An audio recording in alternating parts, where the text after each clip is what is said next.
Hello children, I am Poonam Bagga and we are studying chapter 3, pair of linear equations in two variables. In our last class, we discussed that how we can find the solution of a pair of linear equations in two variables by graphical method. We learned that the pair of equations is represented graphically by two straight lines, and if the two lines intersect each other at one point, then the point of intersection gives us a common solution for both the equations, and the coordinates of this point of intersection, इनसे हमें x और y की वो values मिलती हैं जो दोनों equations को सेटिस्फाई करें, और हम कहते हैं दोनों इक्वेशंस का एक यूनिक सॉल्यूशन पॉसिबल है. This point of intersection gives us the unique solution for both the equations. On the other hand, if the two lines are overlapping, we say them as coincident lines. तब इन lines का हर point एक solution है दोनों ही equations का, and we say that the pair of equations has infinitely many solutions. On the other hand, if the two lines are parallel, they are not meeting each other at any point, we say that the pair of equations has no common solution. Got it? Now on the basis of all this discussion, we will be doing exercise 3.2 starting with question 1. We will be doing question 1, 2 and 3 in this video. So first question, form the pair of linear equations in the following problems and find their solutions graphically. तो पहले हम question को पढ़ेंगे और linear equations form करेंगे, बनाएंगे, और तब हम ग्राफिकली उनका सॉल्यूशन ढूंढेंगे. So the first one is 10 students of class 10th took part in a mathematics quiz. Just focus on 10 students. If the number of girls is 4 more than the number of boys, यहाँ से हमें equation मिलने वाली है. Find the number of boys and girls who took part in the quiz. Now there are two unknown quantities. क्या क्या हमें नहीं पता है? एक तो number of boys और एक number of girls. So first we assume them to be some variable. We begin with the solution. Let the number of boys be x. We are taking the number of boys as x, and let the number of girls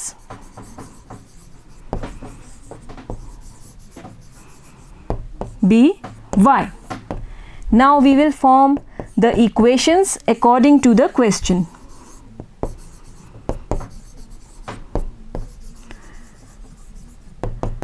What has been said? 10 students. So this means that total number of students is equal to 10.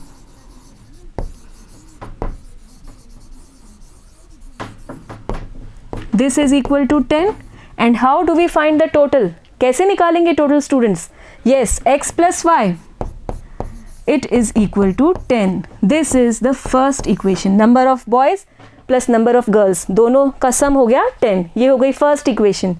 Then number of girls is 4 more than the number of boys. Let us write it in words first, and then we will form the equation. This is the first one. Also, the number of girls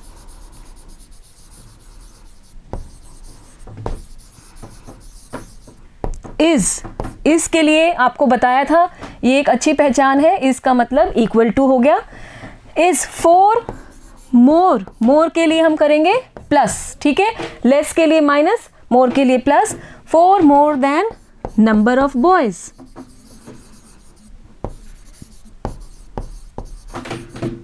And now what is the number of girls? It is taken to be y. And what is the number of boys? It has been taken as x. तो ये हमें मिल गई second equation. आप देखिए, number of girls which is y here, 4 more than number of boys which is x. So 4 plus x. These are the two equations. Now we will form the table of solutions for each of these equations, and then we will make the graph. ठीक है, तो पहले हम table of solutions लिखते हैं. First equation is x plus y equal to 10. So we can separate the variables.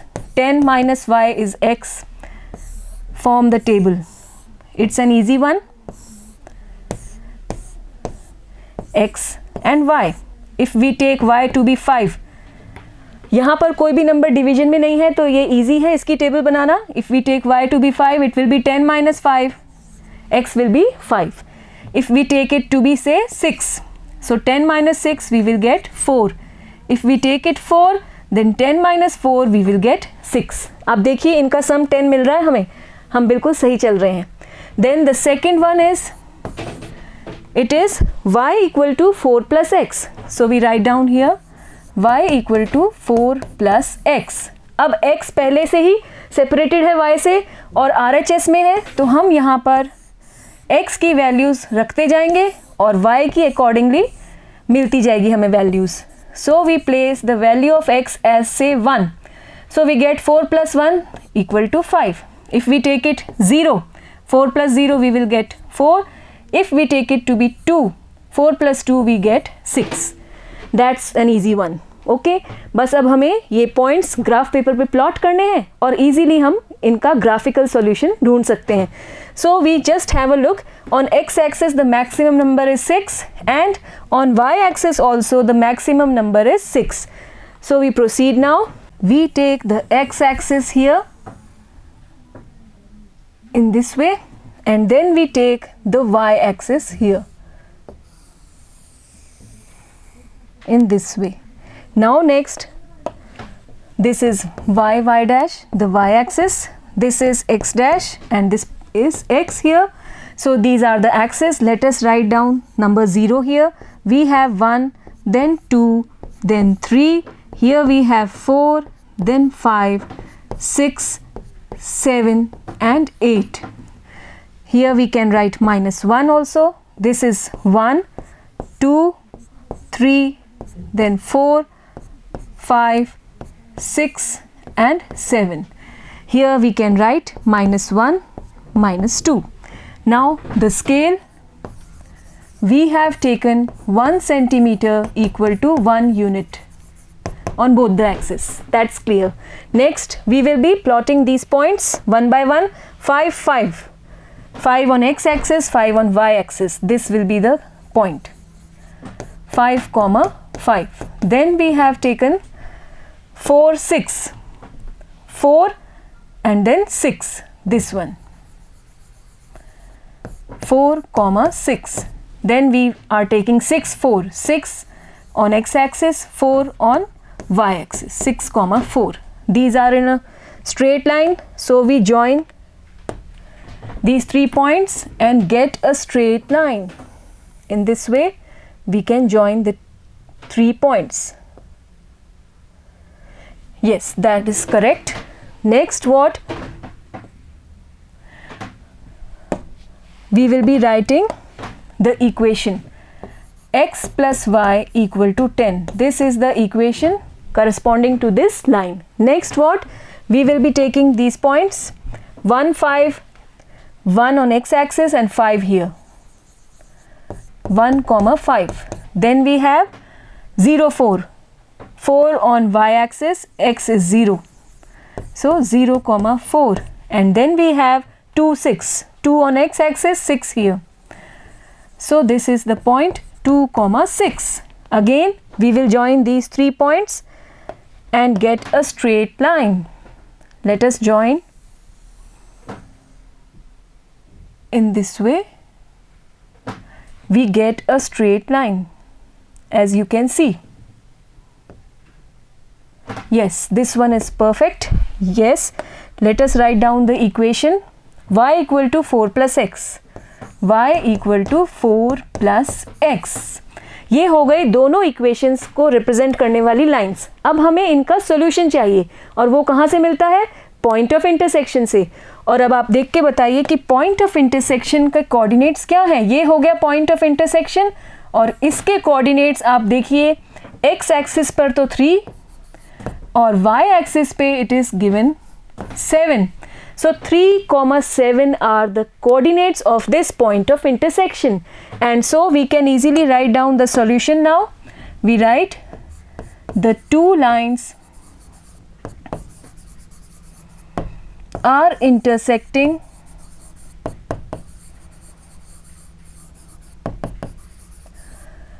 at the point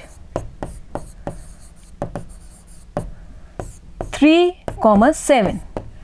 Therefore, the solution is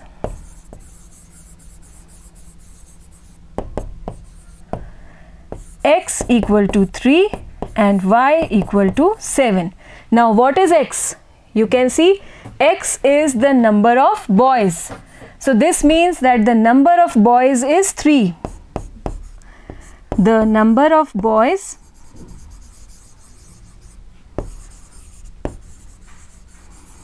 it is 3 and the number of girls it is given by y,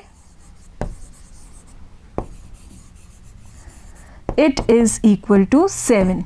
और आप देखेंगे कि number of girls is 4 more than the number of boys. 3 plus 4 it's 7. So we are getting the right solution. Okay, this was the first part. We take the second one. 5 pencils and 7 pens together cost rupees 50, whereas 7 pencils and 5 pens together cost rupees 46. Find the cost of 1 pencil and 1 pen. यहाँ ये दोनों unknowns है और इन्हीं को हम x और y से represent करते हैं. Let us take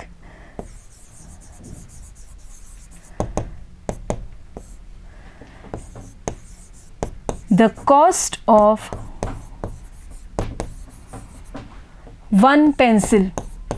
Let the cost of 1 pencil be rupees x and let the cost of 1 be rupees y. ठीक है, 1 पेंसिल का कॉस्ट हमने x ले लिया और 1 पेन का कॉस्ट हमने y ले लिया. Now according to the question we will be forming the equations. According to the question, it has been given 5 pencils and 7 pens cost rupees 50. तो पहला क्या हो गया, आप देखिए एक पेंसिल का कॉस्ट है x रुपीस, तो 5 पेंसिल्स का क्या हो जाएगा 5x कॉस्ट और एक पेन का कॉस्ट है y रुपीस, तो 7 पेन का कॉस्ट हो जाएगा 7y और अब इन्हीं का टोटल हो गया रुपीस 50 और इसी से हमें पहली इक्वेशन मिल रही है 5x plus 7y equal to 50. This is the first equation as you can see from here.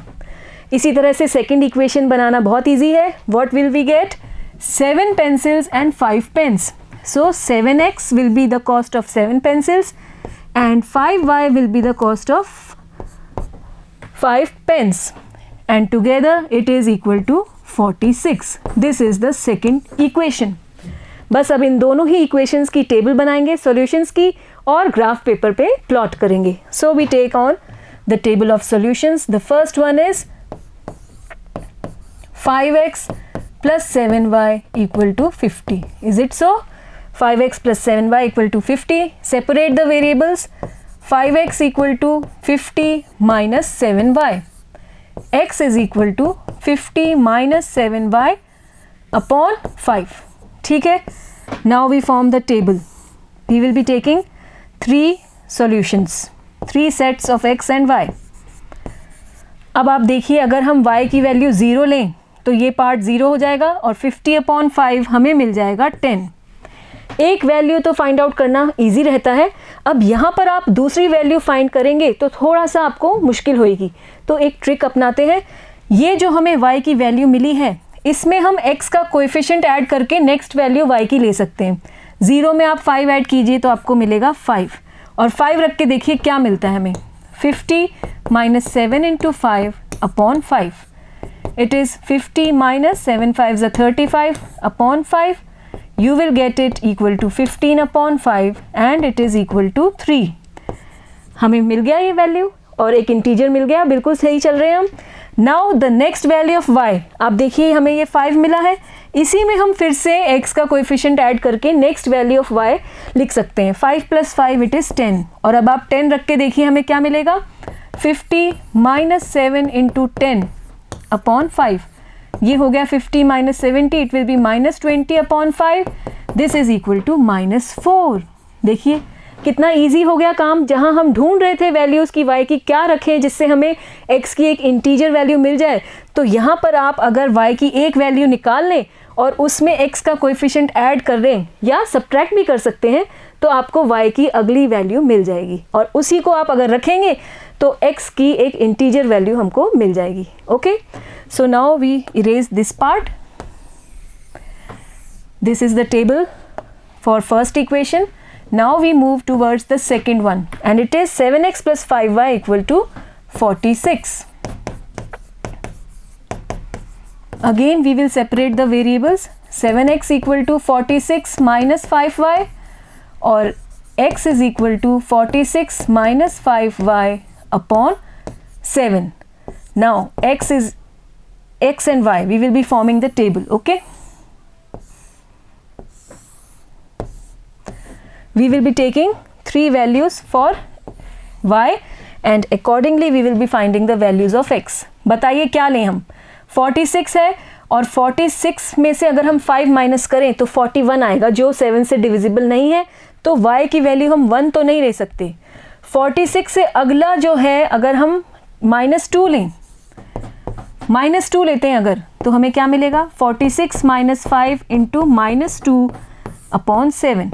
This is 46 plus 10, 5 2s are 10, minus minus plus, it is 56 upon 7 and we are getting equal to 8. बिल्कुल सही हो गया ये। Next, अब अगर हमें value चाहिए तो हम क्या ले सकते हैं? हमें एक वैल्यू मिल गई है। अगर हम इसी -2 में x का कोएफिशिएंट है हमारे पास यहाँ पे 7 ऐड करें तो -2 plus 7 it is 5 रख के देखते हैं हमें क्या मिलेगा। 46 minus 5 into 5 upon 7, ये हो गया 46 minus 25 upon 7 और अब आप देखिए ये बचा 21 upon 7 that is equal to 3। बिल्कुल ठीक हमें मिल गया है। इसी तरह से अगर अब हम 5 में 7 ऐड करें अगली वैल्यू y लेने के लिए, 5 में फिर से हम अगर x का कोएफिशिएंट ऐड करें तो 5 plus 7 it is 12 रख के देखते हैं। 46 minus 5 into 12 upon 7, देखिए कितना इजी हो गया है काम। 5 12s are 60 upon 7 and if you subtract you will get it -14 upon 7 and it is equal to -2। देखिए मिल गई हमें तीनों वैल्यूज़ और अकॉर्डिंगली हमें x की वैल्यूज़ भी मिल गई हैं। So now what is left? We will be now plotting these points on the graph paper। आप एक बार देख लीजिए कि x पे मैक्सिमम नंबर हमारा 10 है, y पर भी 10 है, 12 है। देखिए आप y पर 12 तक जाना है और नेगेटिव में भी -2 -4 आएगा x एक्सिस पे। तो ये सब देखते हुए हमें एक्सिस बनाने चाहिए। We take the x axis here in this way and then we take the y axis here.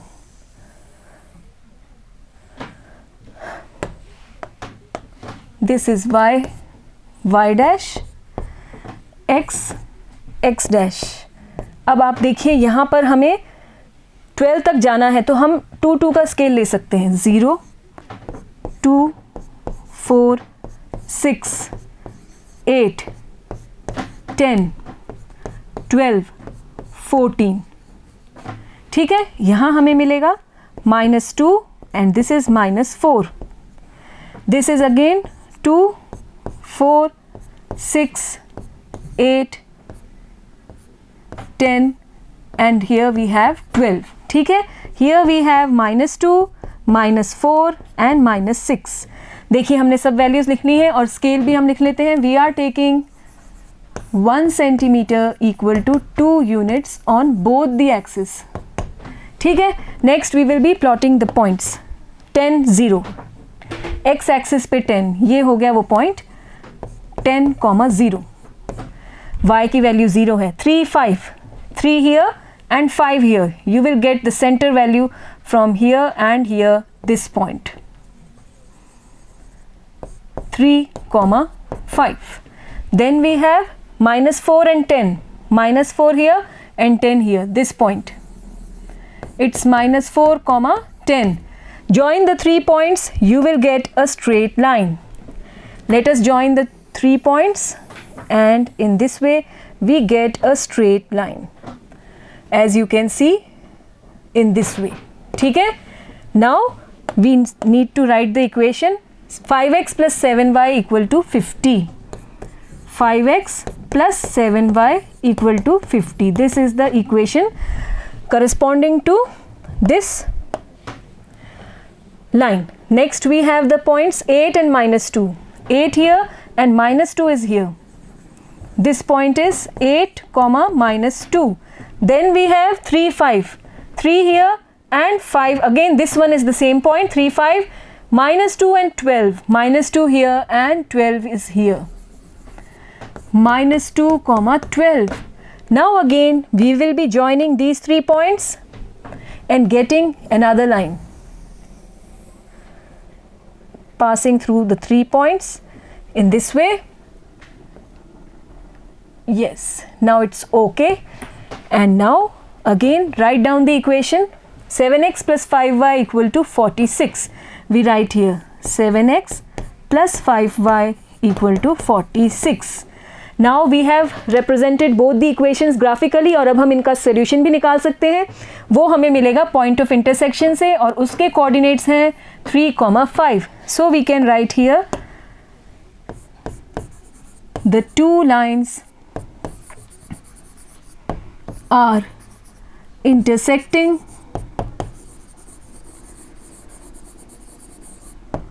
at the point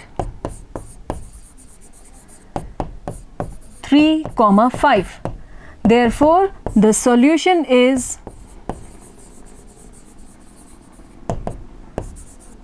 x equal to 3 and y equal to 5.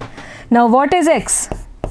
Let us see. X is the cost of one pencil. So we can write here cost of one pencil. It is equal to rupees 3. Then cost of one pen. It is equal to rupees 5. This is the solution for this given question. Okay. Next we have question 2 on comparing the ratios a1 upon a2, b1 upon b2 and c1 by c2. Find out whether the lines representing the following pairs of linear equations intersect at a point are parallel or coincident. हमने देखा था कि बिना graph draw किए हुए भी अगर हम कोएफिशिएंट्स के ये तीनों रेशियोज कंपेयर करें तो भी हम बता सकते हैं कि जो लाइंस हैं वो इंटरसेक्टिंग होंगी, पैरेलल होंगी या कोइंसिडेंट होंगी. और कंडीशंस क्या थी? First one was a1 upon a2 is not equal to b1 upon b2. अगर ये कंडीशन है तो हमें मिलेगा यूनिक सॉल्यूशन. यहाँ पर हम जो दो इक्वेशंस ले रहे हैं उनका जनरल फॉर्म कंसिडर कर रहे हैं a1x plus b1y plus c1 equal to 0, a2x plus b2y plus c2 equal to 0. तब हम ये कंडीशन निकाल रहे हैं. सेकेंड वन वॉज अगर तीनों ही इक्वल हो तब we will be having infinitely many solutions for both the equations or we will get the coincident lines. यहां पर हमें मिलेंगी intersecting lines. ये हमने लास्ट क्लास में डिस्कस किया था. और इसी तरह से पैरेलल लाइंस के लिए क्या कंडीशन थी आप ज़रा रिकॉल कीजिए और बताइए. Yes, it was a1 upon a2 equal to b1 upon b2 not equal to c1 upon c2. ये रिवाइज कर लीजिए और अब हम आगे इसके क्वेश्चंस करते हैं. First one, these are the equations. First, we compare the given equations with the general form of a pair of linear equations given by these two equations. और जब हम compare करेंगे तो हमें coefficients मिल जाएंगे. देखिए आप, अगर हम इसे a1x plus b1y plus c1 से compare करें और इसको a2x plus b2y plus c2 से compare करें equal to 0. ठीक है, तो हमें क्या मिलता है? a1 की वैल्यू मिल रही है 5, b1 की वैल्यू मिल रही है हमें -4 और C1 की वैल्यू हमें मिल रही है 8. इसी तरह से A2 की वैल्यू हो गई 7, B2 की वैल्यू हो गई 6 और C2 की वैल्यू हो गई -9. समझे आप? Now taking the ratios a1 upon A2, इसकी वैल्यू हो गई, देखिए आप 5/7। नेक्स्ट B1/B2 की वैल्यू निकालते हैं तो वो हमें मिल रही है -4/6, देखिए आप। और अगर इसको हम सिंप्लीफाई करें तो -2/3। क्या ये दोनों रेशियोज इक्वल आ रहे हैं? बिल्कुल नहीं। So what we get here, this implies A1/A2 is not equal to B1/B2। और ये किसकी कंडीशन है? बिल्कुल, this is the condition for getting intersecting lines. यही तो हमसे पूछा है कि लाइन्स इंटरसेक्ट करेंगी या पैरेलल होंगी या कोइंसिडेंट होंगी, तो ये कंडीशन है इंटरसेक्टिंग लाइन्स की। So we write here the two lines will be intersecting lines.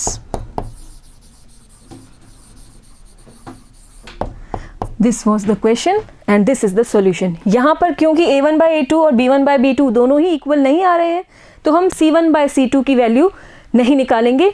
It is enough to do this way. Okay. Next part is this one.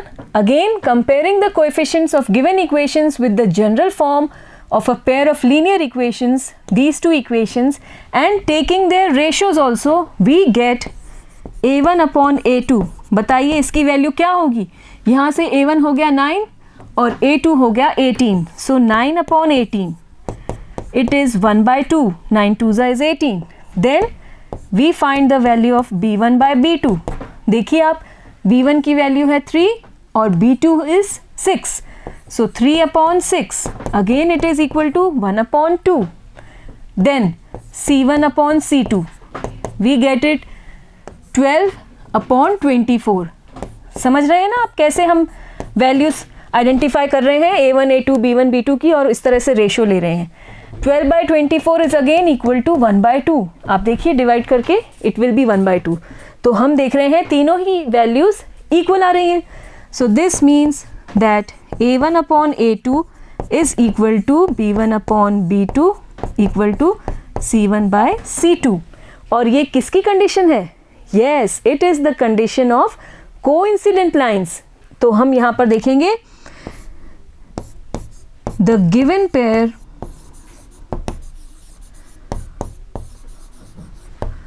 of equations will be represented by coincident lines, overlapping lines. This is the answer to this question. Okay, we have one more part, again comparing the coefficients of given equations with the general form of a pair of linear equations, these equations, and taking their ratios, we get A1/A2. बताइए क्या आएगा इसकी value, कैसे लेंगे? यहाँ से A1 6 और A2 हो गया 2, तो 6/2 इट इज इक्वल टू 3. फिर आप देखिए B1/B2. B1 की वैल्यू है, is it 3? No, it's -3. Take the number along with its sign, -3. और यहाँ कोई नंबर नहीं दिख रहा, इसका मतलब 1 है. It is -1. B2, cancel the minus, you get it equal to 3. और फिर हम निकाल रहे हैं C1/C2 की value. C1 is equal to 10 and C2 is equal to 9. So 10/9. अब हम क्या देख रहे हैं, ये दोनों तो इक्वल आ रहे हैं 3 और 3, देखिए, पर ये C1/C2 की वैल्यू अलग है. So we get here A1/A2. This is equal to B1/B2. देखिए दोनों की वैल्यू 3 3 मिल रही है हमें, लेकिन it is not equal to C1/C2 जिसकी वैल्यू है 10/9, and it is the condition for no solution and the lines will be parallel. So here we can write the given pair of equations will be represented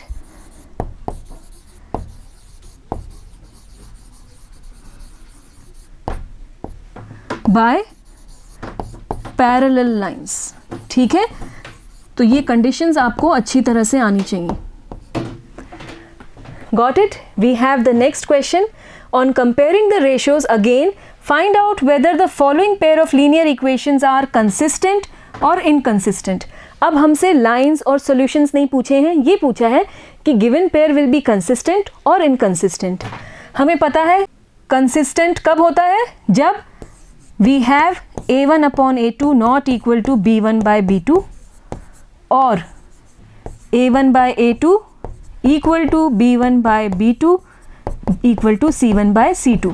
consistency का मतलब कि equations का कोई solution possible है या नहीं है।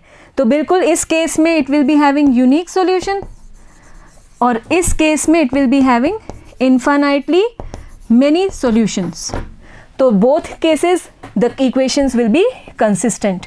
और इनकंसिस्टेंट का मतलब इक्वेशंस हैव नो सॉल्यूशन, तो यहाँ पर आ जाएगा नो सॉल्यूशन का केस। और उसके लिए कंडीशंस हमें पता है, a1/a2 equal to b1/b2 not equal to c1/c2। इसको आप ज़रा रिकॉल कर लीजिए, याद कर लीजिए। और अब हम क्वेश्चंस पर चलते हैं। फर्स्ट पेयर ये दिया है, इसको हम उसी फॉर्म में लिख लेते हैं, a1x plus b1y plus c1 equal to 0। ऐसा करने पे हमारी इक्वेशंस हो जाएंगी 3x plus 2y minus 5 equal to 0 और ये वाली हो जाएगी 2x minus 3y minus 7 equal to 0। ठीक है, now comparing the coefficients of given equations with the general form, these are the equations representing general form of a pair of linear equations and taking their ratios also we get a1/a2। बताइए इसकी value क्या आएगी, 3/2 as you can see। b1/b2 की value हमें मिलेगी minus it's plus 2/-3। ठीक है, बताइए क्या ये दोनों इक्वल आ रहे हैं? No, the two values are not equal. तो हम c1/c2 की वैल्यू नहीं निकालेंगे। यहीं से हमें रिजल्ट मिल रहा है a1/a2 is not equal to b1/b2 and this means the equations will be consistent with a unique solution. The pair of equations is consistent with unique solution. I hope you are getting it correctly. This is the answer to this part. We move towards the next one. Again, first we will write them in this form, 2x minus 3y minus 8 equal to 0 and the second one will be 4x minus 6y minus 9 equal to 0. फिर से compare करते हुए हम ratios निकालेंगे। a1/a2 की value आ जाएगी हमारे पास 2/4, it's 1/2। Then b1/b2 की वैल्यू निकालिए आप, इट्स -3/-6। यहाँ से देखिए आप, ये हो गया b1, ये हो गया b2। इसको भी सॉल्व करेंगे, हमें मिलेगा 1/2 और फिर हम निकालेंगे c1/c2, इट्स -8/-9।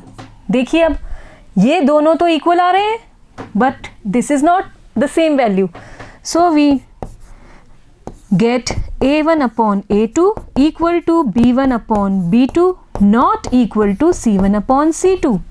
और ये किसकी कंडीशन है? बिल्कुल, it is the condition for no solution and so the given pair of equations will be inconsistent. Okay, let us write it.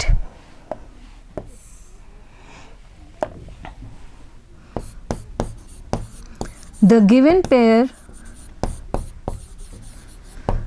of equations is inconsistent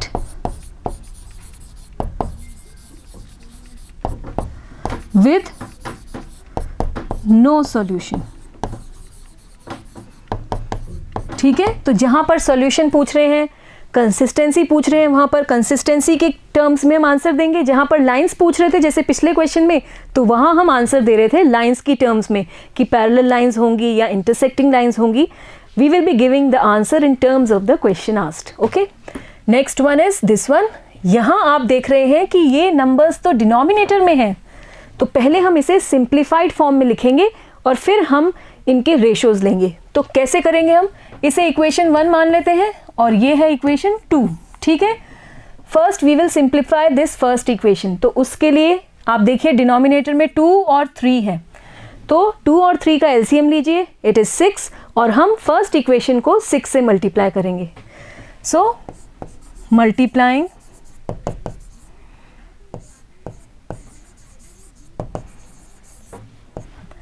equation 1 by the LCM of 2 and 3, that is 6, we get 3 by 2 x into 6 plus 5 by 3 y into 6 equal to 7 into 6। देखिए क्या मिलता है, ये cancel हो जाएगा 3 times, ये cancel हो जाएगा 2 टाइम्स, तो क्या मिला हमें 3 3 ज़ा 9x प्लस 5 2 ज़ा 10y इक्वल टू 7 6 ज़ा 42। ये हो गई आपकी फर्स्ट इक्वेशन अगेन, ठीक है। Now let us right it in this वे। अब आप देखिए कि इसे भी उसी फॉर्म में लिख सकते हैं हम, अगले पेज पे लिख के चलते हैं हम। We write it in this way. Let me take it a little bit downward so that I can write the equations.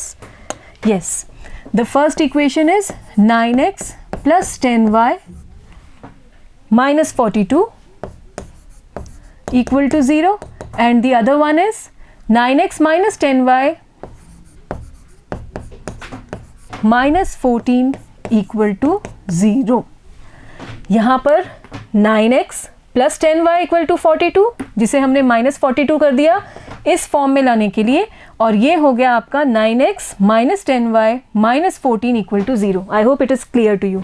अब इन्हें कंपेयर करते हुए हम रेशोज लेंगे, तो a1 अपॉन a2 की वैल्यू क्या निकलेगी, आप देखिए a1 हो गया 9 और a2 भी है 9, तो 9 upon 9 it is equal to 1। Then b1 upon b2, b1 is 10, so 10 upon b2 is minus 10, it is equal to minus 1। क्या दोनों इक्वल है? बिल्कुल नहीं। आप देखिए साइन का डिफरेंस है, so this means that a1 upon a2 it is not equal to b1 upon b2, and this means that the two equations form a pair of consistent equations। देखिए unique solution होगा, so we write the given pair of equations is consistent with unique solution. I hope it is very much clear to you. Then we have the next part, this one. यहाँ पर आप चाहें तो इस form में ले सकते हैं, ये जो कांस्टेंट है उसको लेफ्ट साइड में लेकर इक्वल टू 0 कर दीजिए। ऐसे ही यहाँ पर भी कांस्टेंट को लेफ्ट साइड में लेकर इक्वल टू 0 कर दीजिए, या फिर आप इस तरह से भी रख सकते हैं। पर याद रखिएगा कि दोनों ही इक्वेशंस में या तो कांस्टेंट लेफ्ट साइड में होना चाहिए या दोनों ही इक्वेशंस में राइट साइड में हो। ऐसा ना हो कि एक इक्वेशन में तो कांस्टेंट हमने इधर लेफ्ट में ले लिया और दूसरी में उसे RHS में ही रहने दिया, ऐसा मत कीजिएगा। So let us try finding the ratios in this way only. We first find a1 upon a2। बताइए a1 की वैल्यू हो गई 5 और यहाँ से a2 की वैल्यू हो गई -10, तो 5 अपॉन -10 इट विल बी 1/2 और माइनस को ऊपर ले लेते हैं, इट्स -1/2। नेक्स्ट b1/b2, ठीक है। देखिए b1 की वैल्यू है -3 और b2 की वैल्यू है 6, again it is -1/2। Next we find the value of c1/c2।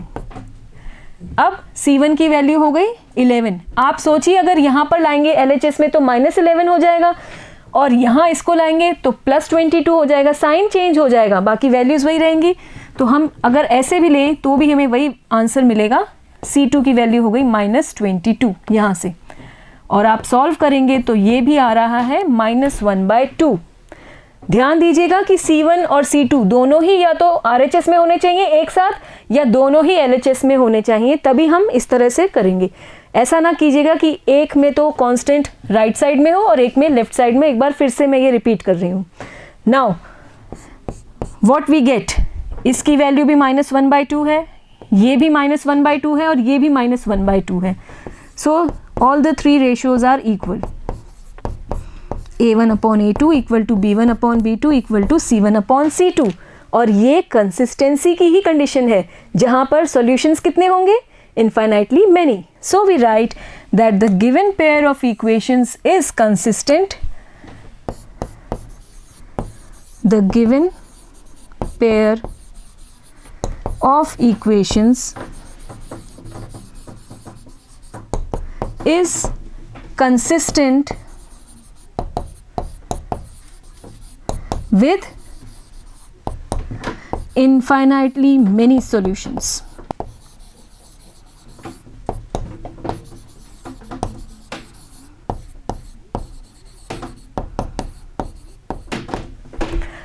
Got it? Next we have this part. Again we will have to simplify this equation. ठीक है, let us name it as number 1. So multiplying equation 1 by what number should we multiply? आप देखिए denominator में 3 है तो 3 से ही multiply करना चाहिए. Okay, so multiplying equation 1/3 we get 4/3x into 3, 2y into 3 equal to 8 into 3. सभी टर्म्स को मल्टीप्लाई करेंगे, 3 से 3 cancel. This gives us 4x plus 2 3s are 6y equal to 8 3s are 24.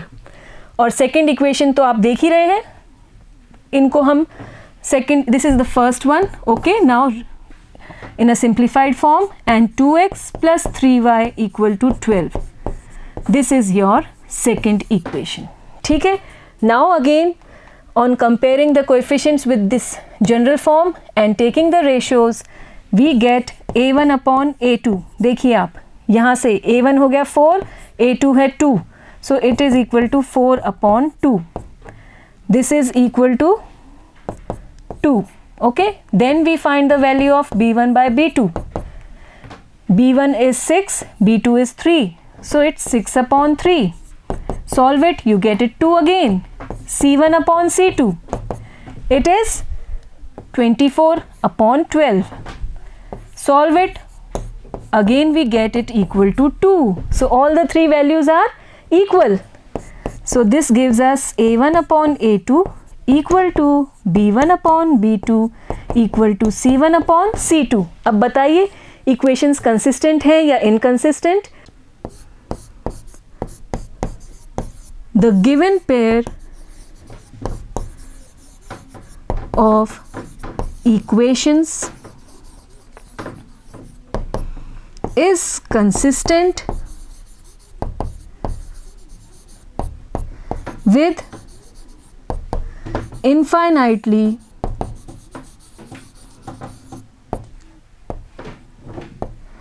many solutions.